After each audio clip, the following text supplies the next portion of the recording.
Hi guys, welcome back to my channel. So today I wanted to share my VBAC success story with you for Miss Reagan's birth. Today is her birthday. She's 3 years old, but I did not do YouTube when I had her, so I wanted to go back and share my VBAC experience with you guys because I figured it could probably help some people. I watched tons of VBAC videos when I was trying to VBAC, and I did have a successful one, so I thought it was important to share. So these are just some pictures of my pregnancy, just 2 or 3 days before she was born. I was doing all the things to bring on natural induction because with a VBAC they are not supposed to induce you with Pitocin or any kind of meds like that. So I had tried raspberry leaf tea, essential oils, sex, perineal massage, going to the chiropractor, bouncing on an exercise ball, dance the baby out, evening primrose oil, eating tons of pineapple, and finally on the day before Valentine's Day, we went to eat Italian and I had some eggplant parmesan, and that put me in labor.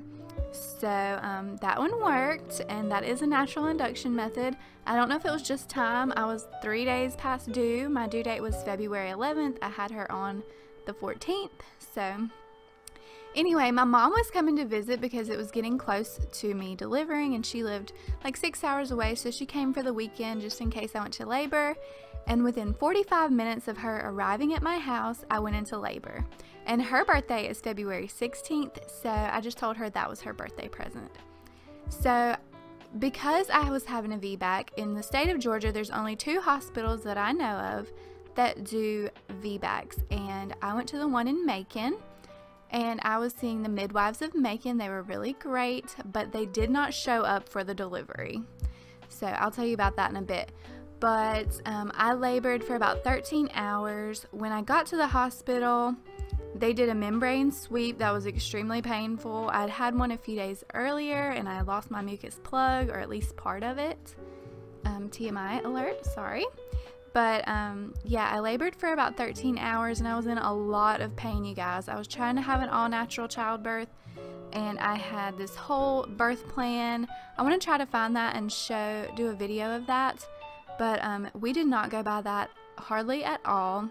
We did do the cord clamping when we cut her cord, but yeah, we didn't, because my midwives didn't show up. They worked with another midwife practice in the area, and that practice was on call the day that I was in labor, but I still ended up with a really great midwife. It was just the first time I'd ever met her, but she was awesome, so it was all fine and it turned out just fine.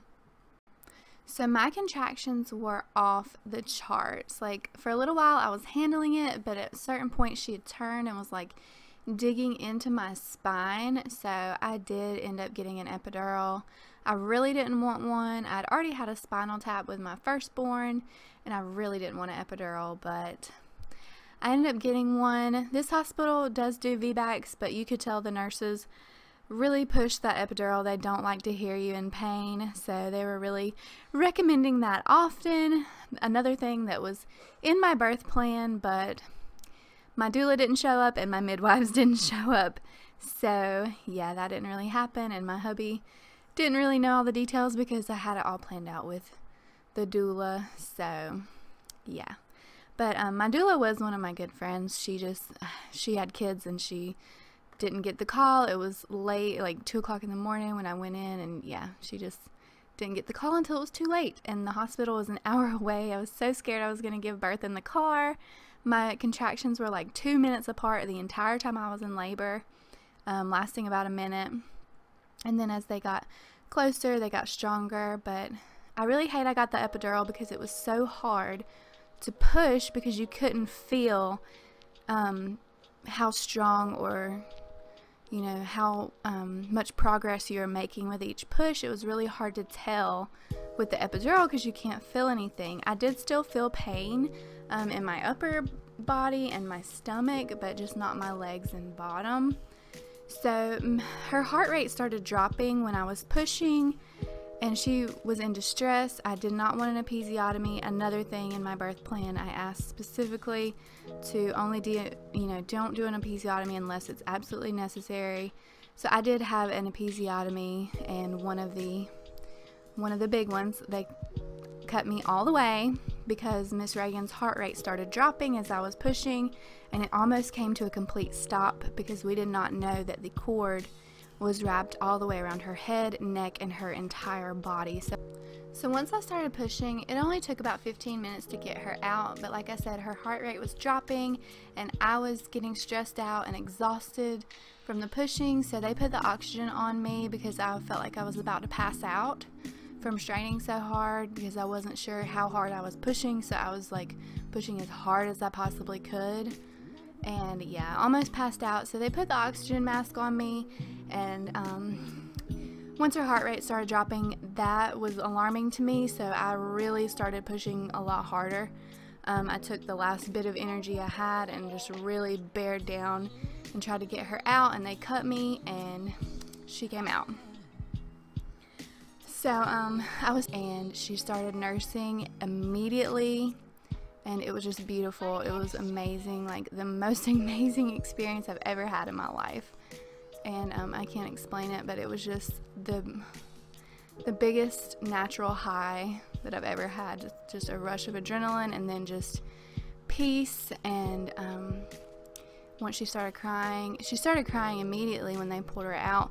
And then as soon as they put her on my chest and I spoke to her, as soon as she heard my voice, she immediately stopped crying and looked up at me and like, "Oh, I know you." And it was like so awesome. Like, you just had to be there. And she just laid there and looked in my eyes. She didn't cry anymore after she heard my voice. It was so cool. It was just amazing. And yeah, she nursed for a long time. They cleaned her up. Then we passed the baby around. Wes cut her cord. We did do the cord clamping. Look that up if you don't know what that is. And yeah, and we just held her and loved her. My oldest daughter got to view the birth. She was 7 at the time. She watched the whole thing. She did really well. I thought it was a great experience for her. It's not for every child, but and you know, she stayed in the room and it was fine.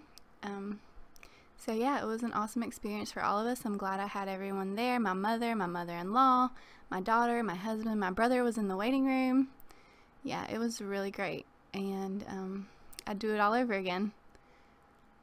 So I will say I was very nervous about uterine rupture, but I didn't have any tears and no uterine rupture. I did have a friend who went through that recently, and it is a possibility. Praise the Lord. Her and her baby survived and they're fine and healthy, but that's not always the case. So just know, if you're looking into a VBAC, there are risks that you need to be aware of. So just be realistic and open-minded about it. So she weighed 7 pounds, and Miss Briley, I think she only weighed like 6 pounds, 6 ounces. Reagan was a little bigger, but she stayed in a week longer than Miss Briley. So her daddy was so great. He was, you know, coaching me through the end, and yeah, it was a great experience. And then Briley got to hold her sister for the first time. So then my mom and my mother-in-law got to hold her, and they both went back to my house after I delivered, and they took my daughter. They cleaned my house from top to bottom and cooked us all kinds of food for when we came home.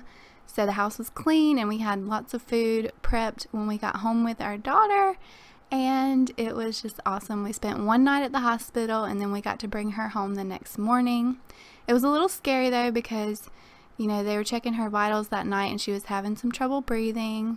Her oxygen levels were low, and we ended up having to get a nebulizer for her, and she had to have breathing treatments the first week of life, so that was a little scary. But things got a little better, and she's doing great now. But it was a scary ride home because she was so congested and just having so much trouble breathing. So the first week was pretty stressful with that, but it was still a wonderful time in our life, and she has brought us so much joy. And she is a rainbow baby. We did conceive her 1 year after our miscarriage, and we conceived her on our honeymoon, and she was born on Valentine's Day, so we joke about her being a little romantic.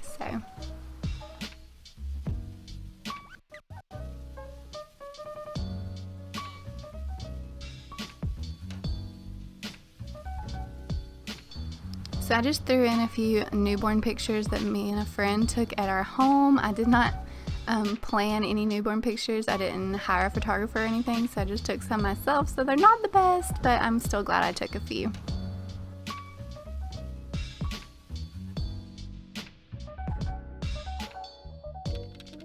Looking to have a VBAC, I highly recommend getting a midwife, looking into chiropractic care, and doing all the research you can. I do think it's worth it, and it was an amazing experience, and I hope to do it again one day.